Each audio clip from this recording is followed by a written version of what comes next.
Imagina despertar una mañana y descubrir que casi toda Europa te considera su enemigo, no porque hayas nacido rey, ni heredado un imperio, sino porque en apenas unos años has derrotado a ejércitos que llevaban siglos gobernando el continente. ¿Cómo pudo un solo hombre cambiar el destino de millones y redibujar el mapa de Europa con una velocidad que aún hoy resulta inquietante? Esta no es solo la historia de un conquistador. Es la historia de una mente que entendió el poder antes que nadie. Y lo más extraño es que todo empezó desde abajo. Europa, a finales del siglo XVIII, era un continente agotado. Reinos antiguos, monarquías rígidas y ejércitos enormes dirigidos con ideas viejas. Las guerras se libraban como rituales, lentas, predecibles, casi ceremoniales. Mientras tanto, en Francia, una revolución había dinamitado el orden tradicional. El rey había caído, las cabezas rodaban y el poder parecía estar en todas partes y en ninguna a la vez. Era caos, pero también oportunidad.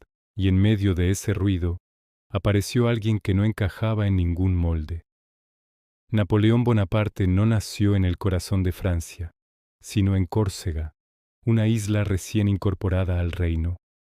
Hablaba francés con acento, era visto como extranjero y no pertenecía a la nobleza tradicional.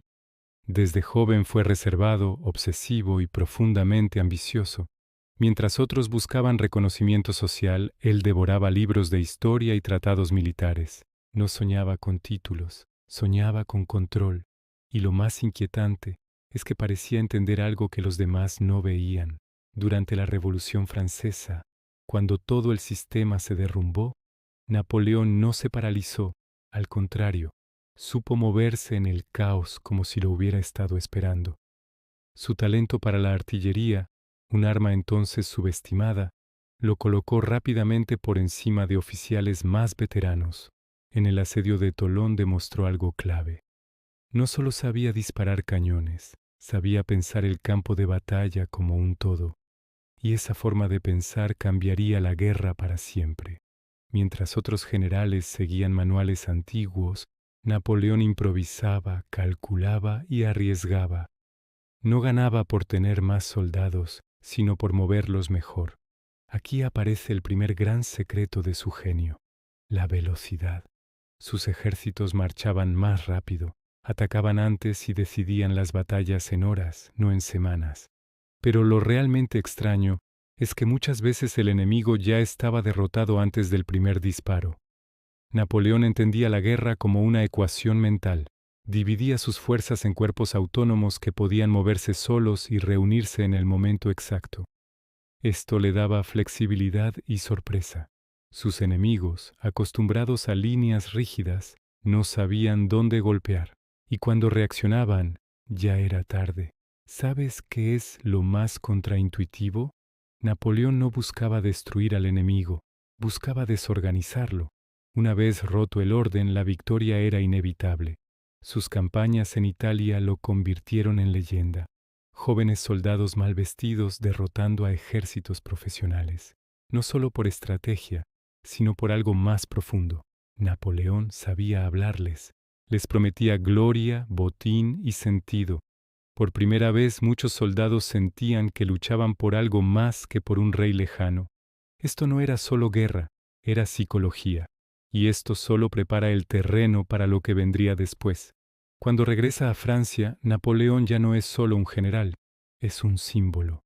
En un país cansado de inestabilidad, él representa orden.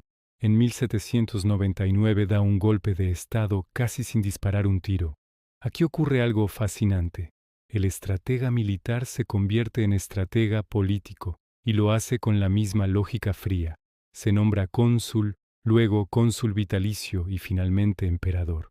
Pero atención a este detalle. Se corona a sí mismo. El mensaje es claro. El poder no se hereda, se toma. Como emperador, Napoleón no solo conquista territorios, también impone ideas. El Código Napoleónico redefine leyes, derechos y propiedad. Muchas de sus reformas sobreviven hasta hoy. Aquí surge una gran contradicción.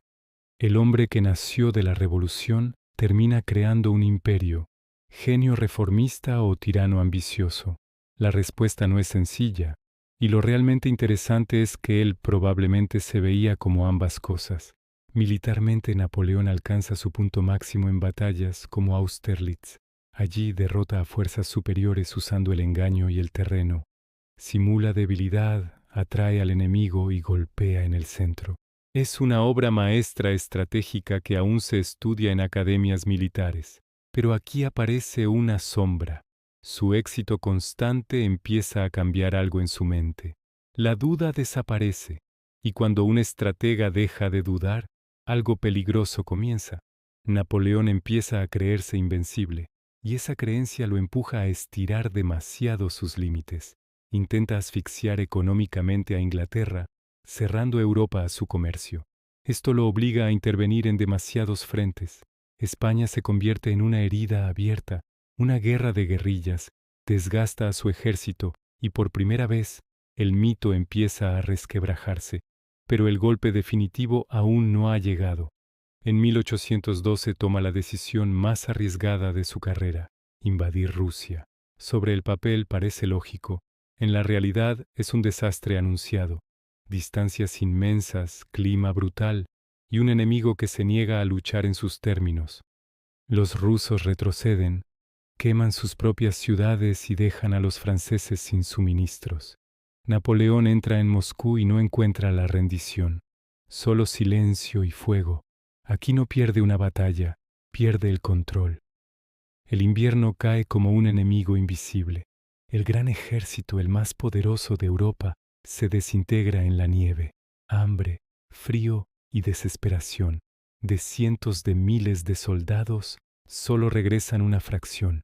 Este momento marca el punto de no retorno. Y lo más extraño es que aún así Napoleón no se rinde, porque para alguien como él, rendirse nunca fue una opción. Europa se levanta de nuevo contra él.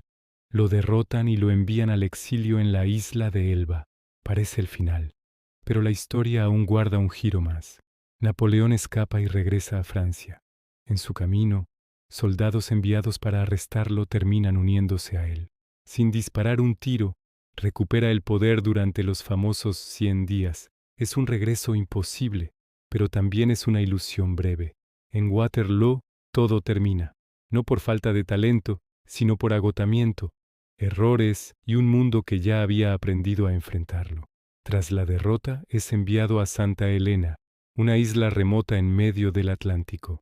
Allí pasa sus últimos años reflexionando, dictando memorias y construyendo su propio mito. Muere lejos del poder, pero no del recuerdo. Y aquí viene la pregunta final. ¿Napoleón fue un monstruo ambicioso o un producto inevitable de su tiempo? Tal vez ambas cosas. Cambió la forma de hacer la guerra, de gobernar y de pensar Europa. Demostró que una solamente puede alterar el curso de la historia. Pero también dejó una advertencia. Cuando el genio se convence de que no puede fallar, el precio suele ser enorme. Hoy, más de 2 siglos después, su sombra sigue presente, en leyes, en ejércitos, en ideas de liderazgo. Napoleón cayó, pero el mundo que ayudó a crear nunca volvió a ser el mismo. Y quizá por eso su historia sigue fascinándonos, porque nos obliga a mirar una pregunta incómoda. ¿Hasta dónde puede llegar un solo individuo cuando entiende el poder mejor que nadie? Si esta historia te hizo pensar, hay muchas más esperando ser descubiertas. La historia no está muerta, solo espera que la miremos con otros ojos.